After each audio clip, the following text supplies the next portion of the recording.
El Carles va néixer ara fa 60 anys a la ciutat de Reus. Té un germà més gran i una germana més petita, amb els que sempre s'hi ha portat molt bé. I el mateix pot dir dels seus pares. Quan era adolescent va tenir un accident que el va deixar tetraplègic i va viure amb els seus pares fins al 1997. Després es va mudar a una residència al barri de Sant Salvador de Tarragona. Així comença la col·laboració del Carles, amb qui ara parlarem, amb un llibre que s'anomena Històries para recordar. De fet, és un projecte del qual també ara en coneixerem més qüestions avui a l'Espai Tothom, que ara comença a la sintonia de Tarragona Ràdio.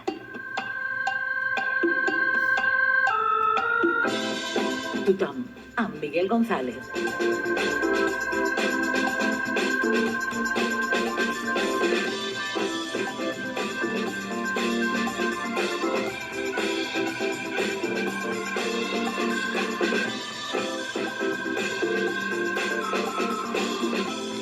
Que avui arriba a l'edició número 647, quan falten 19 minuts per la 1 del migdia.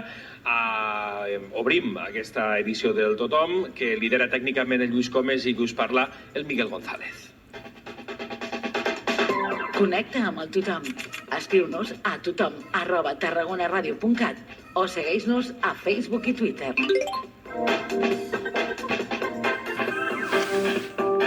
I de fet és un gran conegut del programa. Aquí saludem a través del telèfon. Carles Balanyà, molt bon dia.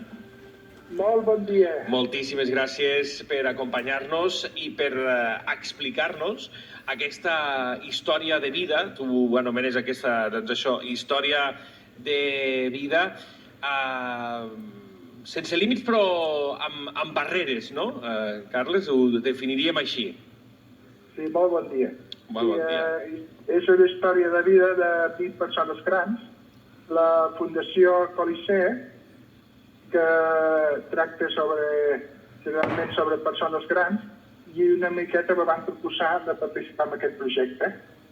Un projecte que entenc que porta el fet d'explicar la teva història, que després es plasma en un llibre, i també d'anar a explicar la història doncs, amb diferents conferències, amb diferents xerrades i fins i tot amb visites als instituts. Una miqueta seria això, no?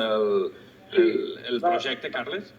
Me van presentar el projecte, vaig participar, i en principi és per això, per generar que les generacions més joves transmetre la nostra experiència i coneixement. A través d'un dia anar a l'institut i fer del professor aquell dia i explicar una miqueta les experiències i també participar en aquell llibre en la qual se recull l'experiència de 20 persones grans. Una d'elles sóc jo, que per plasmat. Una d'elles ets tu. Jo m'he estat llegint el teu capítol, Carles. He estat llegint doncs, una miqueta com va ser la teva història i de fet crec que ara després parlarem d'aquestes xerrades i de les visites als instituts. Però si et sembla, o almenys fem una mica de síntesi, no?, del que va ser la teva història, perquè comences a treballar ja també molt jove, amb 15 anys.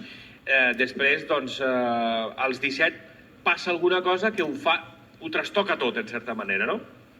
Sí, als 17 anys vaig tenir un accident a la platja de Salou, que vaig quedar tetraplègic, i a partir d'aleshores doncs, és un canvi de vida, és afrontar la situació i tirar endavant. I participar i intentar doncs, portar dintre de les limitacions doncs, una vida el més integrada i participativa.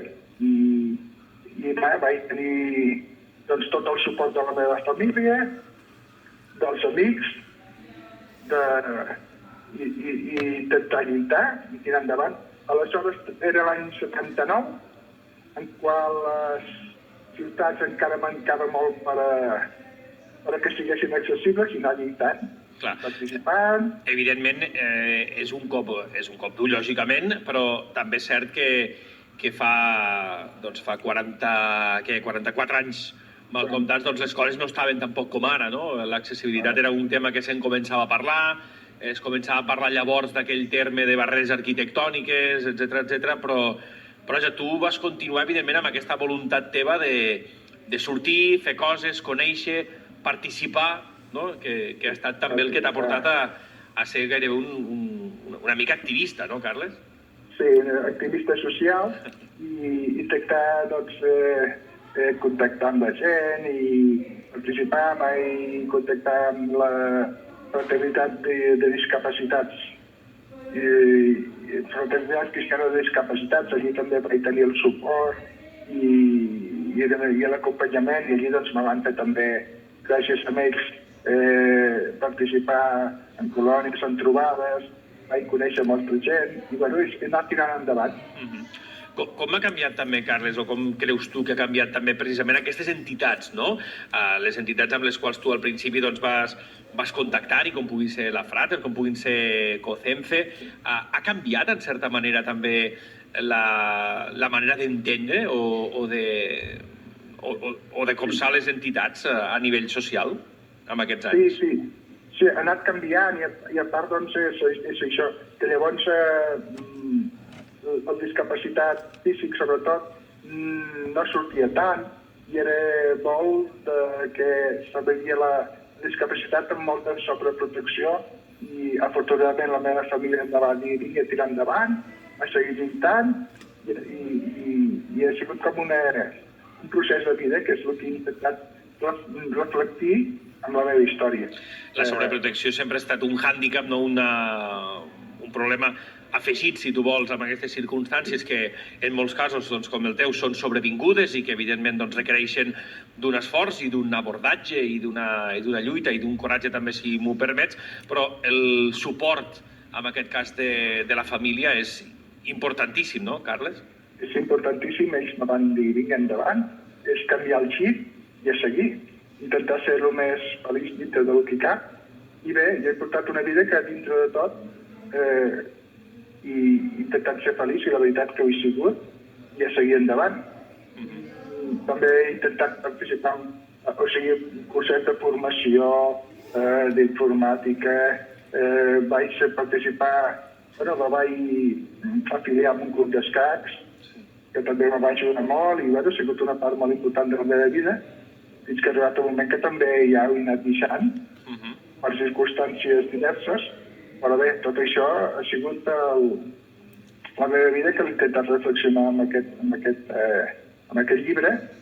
Hi ha 20 històries des de gent gran que són molt interessants. Bé, tothom tenim una història. Clar, exacte. Nosaltres ens hem citat amb la teva perquè estàs aquí a Tarragona i ets el que ens cau més a prop, però evidentment hi ha moltes altres històries que parlen precisament d'això, d'experiències de vida. Tu ara em comentaves, clar, anem als instituts, fem aquestes xerrades també en diferents llocs, crec que aquesta setmana també o ahir mateix, no? N'hi havia una aquí a Tarragona. Què creus que pots aportar tu, o que poden aportar, o que han d'aportar? En què ens hem de quedar d'aquestes històries, Carles, i amb què no? Perquè també és important, no? Que a vegades sembla que ens quedem amb alguna part d'aquestes històries que no pot ser la correcta. Què creus tu que ens hem de... que ens poden aportar aquestes històries per al nostre dia a dia, Carles? Des del meu punt de vista, doncs, ha sigut el que jo he repartit. És sortir una miqueta de la zona de confort, que és quan se comença a viure la vida i veure la vida, no? I, no sé, jo no crec que la meva vida sigui molt més interessant que altres, però a mi m'ho van proposar i bé, he intentat això. Interessar-te per la cultura, per la política, per sortir, per intentar que la societat vegi la discapacitat com una forma més amb igualtat, no? Clar, el que es busca també precisament és això, no? Que encara es trenquin aquells prejudicis que pot tenir la societat envers les persones amb discapacitat o amb diversitat, o utilitzem la paraula que més s'escaigui, no?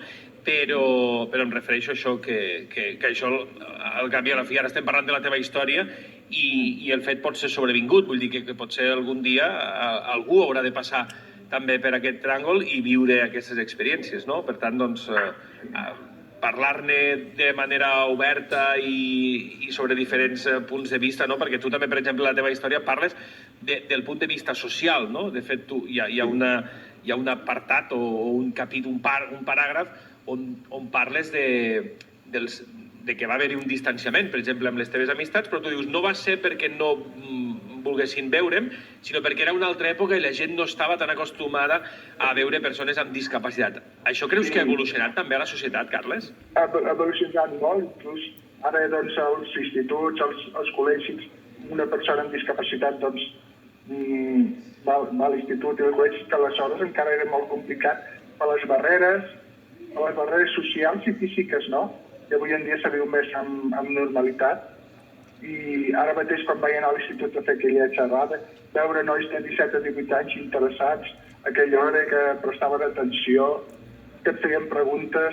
Bé, ha sigut molt profitós i crec que és una iniciativa molt vàlida, molt bona, i que esperem que segueixi endavant.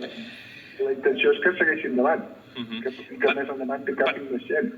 Et volia preguntar, Carles, també per què decideixes o quan comences a tenir contacte amb la residència Sant Salvador, que crec que és a meitat dels anys 90, no? I com decideixes tu doncs, també incorporar-t'hi a la vida, a passar a formar-ne part també? Sí, perquè, clar, jo vivia amb els pares a Reus i, esclar, s'anaven fent grans i vaig decidir, i ells ho van veure bé, doncs ja d'anar a una residència en el qual doncs he estat a prop de Tarragona, que està a prop de Reus, i he seguit en contacte amb la família, sempre he estat arropat, que se'n diu, en català no sé com es diu, i recolzat, i bé, ha sigut doncs una miqueta independenciar-me, estar més que els pares estiguessin més tranquils, perquè, esclar, s'anaven fent grans, ells no volien encara, però mirant el futur era allò, i tirar endavant i fer aquest canvi de vida, en el qual no he deixat mai de seguir comptant amb ells, i bé, conèixer nova gent, anar a una ciutat que no coneixia ningú, però afortunadament he estat molt ben rebut, he intentat jo també posar molt de la meva part, i seguir actiu, i bé, ha sigut aquesta la proposta. Carles, i com esteu a la residència? Perquè també, evidentment, n'hem parlat algun cop amb tu de la situació. Com és ara la situació a la residència Sant Salvador? Ara, afortunadament, ja està tot bastant normalitzat, però durant aquests anys de pandèmia doncs molt dur. Molt dur perquè en totes les residències de gent gran i de discapacitats, com que són persones d'alt risc, doncs hem estat molts mesos tancats a les circumstàncies de la pandèmia i ha sigut molt dur. Que també ja hem fet alguna vegada alguna... Sí, també n'hem parlat amb tu per això. Per això et preguntava també com estava la situació. Amb aquesta història, amb aquesta entrevista que et fan per aquesta història, parles evidentment també d'accessibilitat i abans en parlàvem pel que fa a les zones públiques de la ciutat i dius que en alguns termes han millorat, però continua havent-hi assignatures pendents, com per exemple amb la qüestió dels habitatges, Carles. Sobretot els habitatges segueixen la majoria igual. O sigui, amb molts amics i inclús familiars no puc anar a visitar-los ni quan estan malalts perquè simplement és que no són accessibles. Fins i tot els transports, no? Són un problema a vegades o en alguns casos? Sí, el transport també molt. Ha millorat molt amb la via pública, que són voreres i locals públics. Però el que és habitatges i transport quan és transport municipal, d'autobusos municipals de Reus, Barcelona, Tarragona, doncs realment tots són accessibles i ha millorat totalment, no? Però el que és ja d'anar de ciutat en ciutat, el que són companyies més privades, falla molt. Per anar de Reus a Tarragona, els autobusos gairebé mai són accessibles, tot i que haurien d'estar per llei. I amb el tren també passa el mateix. Anar de ciutat gran a ciutat gran encara, amb una previsió, i de trucar i te posen l'ajuda per a discapacitats i per a les persones grans. Però ja en ciutats petites no tenen aquest servei. De fet, et trobes moltes dificultats. Carles, aquest projecte ara continua? Teniu alguna xerrada pendent més? Alguna altra visita a instituts també per explicar i per de moment, traspassar aquesta experiència també als joves? No, de moment no, només vaig anar a l'institut d'aquí al Pont del Diable. Va ser molt positiu, tant per part dels alumnes com per part meva, i de moment no m'han dit res més. De moment ja ha acabat, però bueno, la millor segurament pot continuar aquest programa amb altres persones o me'l poden avisar aquí, però en principi ha estat molt positiu per totes parts. Doncs el Carles Balanyà, aquesta persona resilient, com ell mateix es defineix, optimista, activa i que, lògicament, doncs, ha estat capaç d'adaptar-se a aquesta situació i al qual, Carles, t'agraïm moltíssim que avui hagis compartit aquests minuts amb nosaltres aquí a la sintonia de Tarragona Ràdio. Que vagi molt bé i moltíssimes gràcies. Una abraçada, Carles. Moltes gràcies, com sempre, i felicitats pel programa, que fa molta falta, i endavant. Moltíssimes gràcies. Fins a propera, que vagi molt bé. Amb 4 minuts nosaltres arribem a la 1.